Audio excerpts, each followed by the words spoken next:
मातंग पर्वत सर करून झाल्यावर आपण आता आलो आहे हजारा राम मंदिर आणि महानवमी डिब्बीला भेट द्यायला। हम्पीतील हजारा राम मंदिर हे 15व्या शतकातील युनेस्को सूचीबद्ध मंदिर असून हे भगवान रामाला समर्पित आहे। हे मंदिर रामायण महाकाव्याचे तपशीलवार वर्णन करणाऱ्या विस्तृत भित्तिचित्रांसाठी प्रसिद्ध आहे। द्वितीय देवराया यांनी एक खाजगी शाही तीर्थक्षेत्र म्हणून बांधलेल्या या मंदिरात कथा सांगणाऱ्या गुंतागुंतीच्या भिंती, काळ्या दगडांचे स्तंभ आणि दसरा सणांची सुंदर चित्रे येथे रेखाटलेली आहे। या मंदिरात स्थानिक ग्रॅनाइटचा वापर करून गर्भगृह, अर्धमंडप आणि या स्तंभांवर भिंतीवर पुत्र कामेक्षी यज्ञ, रामाचा जन्म, सीता कल्याणम आणि रावणासोबतचे युद्ध यांसारखी दृश्य चित्रित केलेली आहे।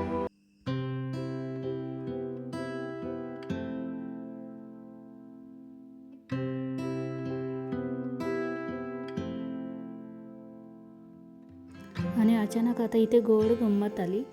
माझ्या मैत्रिणीला माहीत होतं की माझा नवरा मला भेटायला येणार आहे, मला न सांगता तिनेही नाही सांगितलं आणि गोड सरप्राईज देणार होते, पण मी पण चतुर कोंबडी, मला समजून गेलं की काहीतरी काला आहे पण आणि मी सरप्राईज दिलं, मी केलं मस्तपैकी काय नाही कसं वाटलं मग सरप्राईज पे सरप्राईज।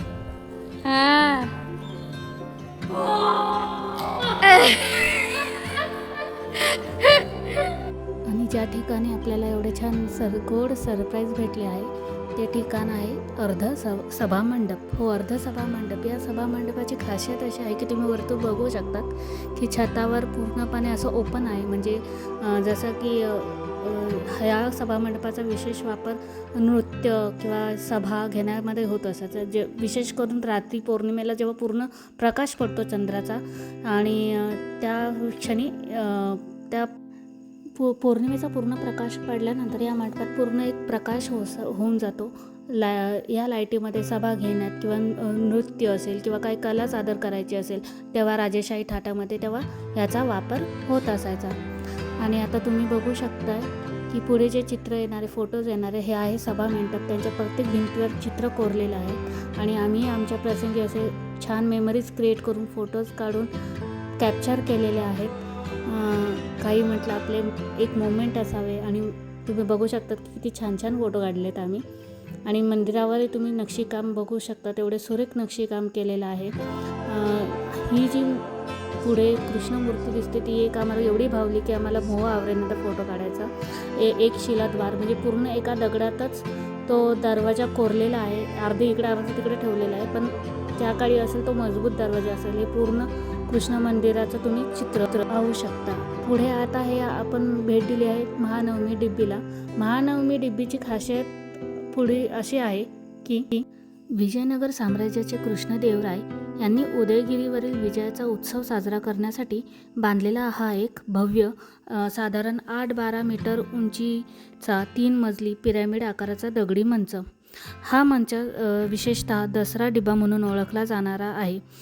या मंचावर समारंभ, मिरवणुका आणि तसेच नवरात्र उत्सवांसाठी एक शाही व्यासपीठ म्हणून वापरला जात असे। तुम्ही बघू शकता हा त्या डिबीवरून घेतलेला शूट आहे। आता आम्ही जात आहोत शिव मंदिराकडे। या मंदिराचे वैशिष्ट्य असे की प्रसन्न विरूपाक्ष मंदिर म्हणून ओळखले जाणारे भूमिगत शिव मंदिर हम्पीतील 14व्या शतकातील एक मंदिर आहे, जे जमिनीच्या पातळीपासून अनेक मीटर खाली आहे। हे मंदिर बहुत करून अंशतः पाण्याखाली बुडालेले असते, ज्यात गर्भगृह, अंगण पाण्याखालीच असतात। 1980च्या दशकात या मंदिराचा शोध लागला। असे मानले जाते हे मंदिर राजघराण्यातील खाजगी देवस्थान म्हणून पूजले जायचे। तुम्ही पाहू शकतात की आम्हाला नीट व्हिडिओ नाही घेता आला पाणी असल्यामुळे आणि खूप अंधार असल्यामुळे मोबाईलचा टॉर्च ऑन करून आम्हाला गर्भगृहात जावं लागलं होतं। आणि अशा प्रकारे हे पूर्ण पाण्याने मंदिराच्या बाहेरचा परिसर तोही पूर्ण पाण्याखाली होता, पण पाणी एवढं गार आणि एवढं शुद्ध पाणी की त्यात मासेही दिसायचे। एवढं छान होतं, एवढं छान वाटत होतं, प्रसन्न वाटत होतं मंदिरात जाताना, खूप सुंदर वाटत होतं। तिथली विशेषतः नंदीची मूर्तीही खूप सुंदर होती। तुम्ही बघू शकता की किती अंधार आहे आणि अशा अंधारातच आम्ही दर्शन घेऊन बाहेर पडलो। बाकी वास्तुकला इथली साधी जरी असली तरी इथल्या पाण्यात असणारे शिवलिंग आणि नंदी, इथले प्रसन्न करणारे वातावरण हे तुमचे मन मोहून घेतात. आम्हाला चांगला व्हिडिओ नाही जमला, जेवढा प्रयत्न करता आला तेवढा शूटिंग करण्याचा प्रयत्न केला आम्ही. तुम्ही बघू शकता किती सुंदर आहे.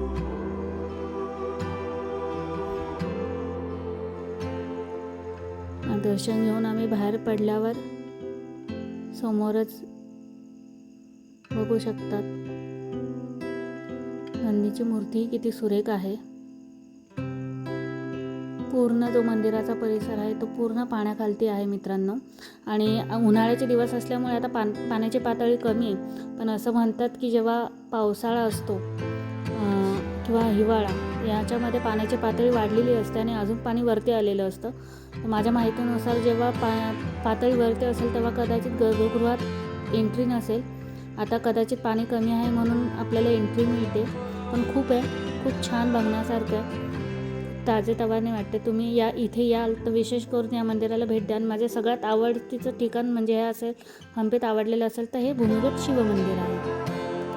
पुढे भेट दिलेले ठिकाण आहे क्वीन्स बाथ म्हणजेच राणीचे स्नानगृह. आपण म्हणू शकता की हे विशेष म्हणजे स्विमिंग पूल म्हणू शकतो आपण राजघराण्यातील. तर हा स्विमिंग पूल हंपीतील रॉयल एन्क्लोजर जवळ असलेले 500 वर्ष जुने इंडो इस्लामिक शैलीतील एक शाही स्नानगृह आहे.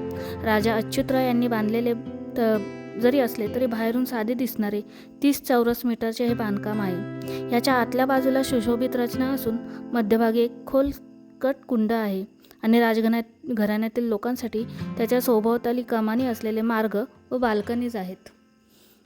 एवढे असे सुंदर प्लेस पाहून आम्हाला आमचा फोटो घ्यायला काही मन आवरलं नाही. म्हणून आम्ही आमचे छान फोटोज, व्हिडिओज, काही रील्सही शूट करून घेतले. तर तुम्हाला आमच्या इन्स्टा पेजवर तर दिसतीलच. पण खरंच बघण्यासारखे आहे. एवढे सुंदर आणि मनमोहक सगळे वास्तूज आहेत की आम्हाला आमचे फोटोज आणि रील्स आवरलं नाही आणि आम्ही काढून घेतले. खरंच खूप सुंदर आहे, मनाला भावणारे आहे. बघतो आपण ते आहे भोजनशाळा. बघू शकतात पूर्ण दगडांच्या शैलीमध्येच पानं आहेत, वाट्या आहेत आणि इथेच जेवणाची पद्धत होती. प्लेस आहे लोटस महल. तुम्ही बघू शकतात साधं आहे पण त्याच्यावरची जी रचना आहे ती एकदम आखीव रेखीव आहे म्हणून आणि कमळादष्टकसारखे असल्यामुळे ते लोटस महालसारखे वाटते. तसंच इथं हाती शैली आहे, स्तंभ आहेत, वेगवेगळ्या प्रकारच्या वास्तूज आहेत. आम्हाला व्हिडिओमध्ये नाही कव्हर करता आलं म्हणून फोटोज काढलेत आणि तिथल्या बोर्ड्सचे आम्ही फोटोज काढून पोस्ट केलेत की जेणेकरून तुम्हाला माहिती मिळेल या सर्वांची. हाती शैली, मिनारे, 64 स्तंभ, प्रत्येकडे मंडप हे असे हंपीमध्ये आपल्याला दिसतात. पुढे तुम्ही बघू शकता अजून असे बरेच कला आहेत की ज्या कवर नाही होत पण जेवढं शक्य होईल तेवढं आम्ही कवर केलेले आहे. आता जे पुढे आपण पाहणार आहोत ते आहे हंपीतील लक्ष्मी नरसिंह मंदिर, जे की शहरातील सर्वात मोठी एकाश्म म्हणजेच एकाच दगडात कोरलेली भगवान नरसिंहाची उग्र प्रतिमा आहे, जी की 22 फूट उंच आहे. 1528मध्ये कृष्णदेवराय यांनी ही मूर्ती तयार करून घेतली होती. ही देवता शेषनागाच्या वेटावळ्यांवर विराजमान आहे, ज्याने त्यांच्यावर फणा निर्माण केलेला आहे. मूळतः या मूर्तीमध्ये नरसिंहाच्या मांडीवर बसलेली एक छोटी देवी लक्ष्मी होती, ज्यामुळे ती एक संयुक्त मूर्ती होती.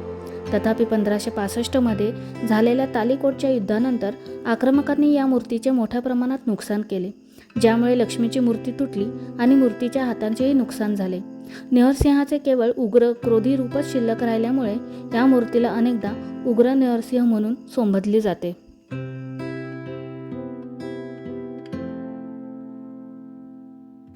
नरसिंह मूर्तीच्या बाजूला जवळचे ठिकाण म्हणजे बडवलिंग मंदिर. हंपीतील सर्वात मोठ्या शिवलिंगांपैकी एक आहे, ज्याची उंची सुमारे 3 मीटर आहे. या बडवलिंगाचे वैशिष्ट्य म्हणजे या शिवलिंगावर त्रिनेत्र कोरलेले आहेत, जे की भगवान शिवाच्या सर्वज्ञ स्वरूपाचे प्रतीक आहे. ही एक आठवण म्हणून आम्ही आमचा एक ग्रुप फोटो घेतला आणि पुढच्या प्रवासाला सुरुवात केली. पुढे आम्ही भेट दिली ते श्रीकृष्ण मंदिराला. हे मंदिर श्री बालकृष्ण म्हणून ओळखले जाते. राजा कृष्णदेवराय यांनी 16व्या शतकात हे मंदिर उदयगिरीवरील विजयाच्या स्मरणार्थ बांधलेले होते. हे मंदिर 16व्या शतकातील युनेस्कोचे जागतिक वारसा स्थळ म्हणूनही संबोधले जाते. यात गुंतागुंतीचे कोरीव काम, स्तंभयुक्त सभागृहे आहेत आणि हे मंदिर भगवान कृष्णाच्या बालरूपाला समर्पित आहेत. हे विजयनगर वास्तुकलेचे एक उत्तम प्रदर्शन आहे. कृष्ण मंदिराला भेट दिल्यानंतर आम्ही पुन्हा विरूपाक्ष मंदिराकडे चालत गेलो. तिथून जवळच आहे. सदाने बघितलेलं नव्हतं म्हणून बघितलं. आणि तिथे सुप्रसिद्ध असलेली लक्ष्मी, जी की सर्वांची लाडकी हत्ती आहे, तिच्यासोबत मनमोहक फोटोज व्हिडिओजही घेतले. आम्हाला सुरुवातीला तिची अंघोळ स्नान बघता नाही आले, पण ठीक आहे. दिवसाचा जी सुरुवात झाली होती एकदम छान विरूपाक्ष मंदिराकडून. तिथूनच आमचं विरूपाक्ष मंदिराकडेच लक्ष्मीचं दर्शन घेऊन आमचा दिवसाचा अंत झाला. आणि खूप छान होता ह्या दिवसाचा अनुभव. खूप सारे प्लेसेस व्हिजिट केले, एक्सप्लोअर केले. छान एक गोड सरप्राईजही भेटलं. आणि आता तिसऱ्या दिवसाचं उद्या बघूयाच.